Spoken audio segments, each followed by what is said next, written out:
Nabi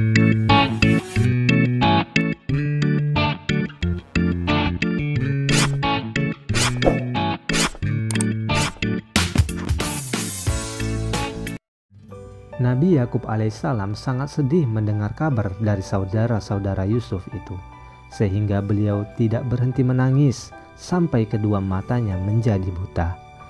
Meski demikian, Nabi Yakub terus berdoa kepada Allah agar diberi kesabaran dan kekuatan atas ujian yang dihadapinya. Atas kuasa Allah, Nabi Yusuf yang telah dilempar ke dalam sumur pada saat itu masih dalam kondisi hidup dan keadaan sehat tanpa kekurangan apapun. Tidak lama kemudian, datanglah sekelompok musafir.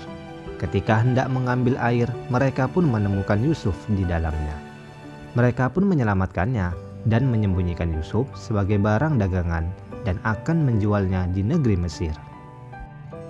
Setelah sampai di Mesir, para musafir itu pun sepakat untuk menjual anak temuannya kepada salah satu menteri di negeri Mesir yang bernama Kitfir al-Aziz. Kitfir membeli Yusuf untuk membantu istrinya Zulaiha dalam mengurus kebutuhan rumah tangganya. Pada akhirnya, Yusuf tinggal di rumah Kitfir dan istrinya yang bernama Zulaiha. Yusuf bekerja dengan baik, cekatan, dan jujur. Oleh karena itu, dia diperlakukan dengan sangat baik. Bertahun-tahun, Yusuf tumbuh dewasa di rumah tersebut. Dia pun menjadi pemuda yang gagah dan tampan. Allah pun memberi ilmu yang cukup luas kepada Yusuf. Sebagai pemuda yang tampan dan ramah, Yusuf telah menarik perhatian Zulaiha bukan sebagai ibu dan anak. Zulaiha tertarik pada Yusuf sebagai wanita yang tertarik dengan lelaki dewasa. Pada suatu hari, suami Zulaiha pergi. Zulaiha mengenakan pakaian terbaiknya dan wangi-wangian. Zulaiha pun mencoba menggoda Yusuf. Sambil menutup pintu, ia sambil merayu Yusuf. Akan tetapi Yusuf menolak dan hendak berlari keluar kamar. Namun Zulaiha menarik baju Yusuf dari belakang ketika Yusuf akan membuka pintu kamar. Tiba-tiba Kitfir datang. Zulaiha merasa cemas dan ketakutan.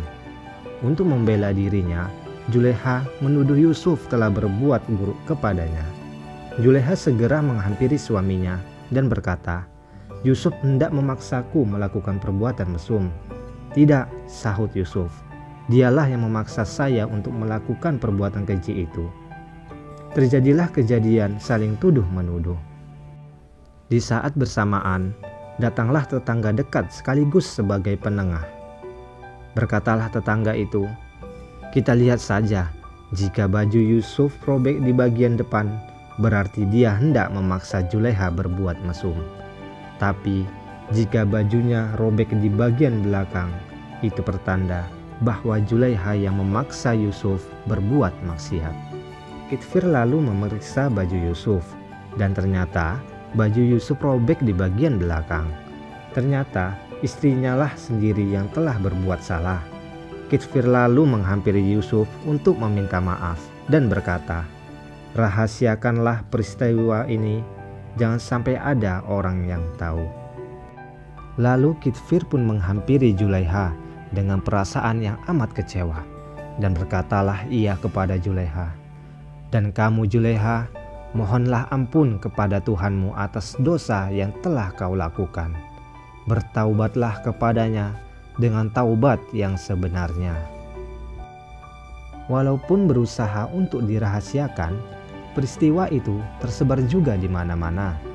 Zulaiha menjadi bahan pembicaraan di kalangan istri pejabat Mesir. Hal itu membuat perasaan Zulaiha menjadi resah, meskipun ia yang bersalah. Tidak hanya Zulaiha, Kitfir pun sebenarnya merasa sangat resah dengan tersebarnya berita buruk tentang istrinya itu. Hingga akhirnya berita ini semakin meluas ke kalangan lainnya. Demikianlah cerita kisah Nabi Yusuf alaihissalam yang digoda oleh Zulaiha, istri Kitfir. Namun masih ada cerita lanjutannya tentang nasib Nabi Yusuf setelah kejadian tersebut. Untuk itu, jangan lupa subscribe channel ini dan aktifkan loncengnya. dan tunggu video selanjutnya. Terima kasih. Wassalamualaikum warahmatullahi wabarakatuh.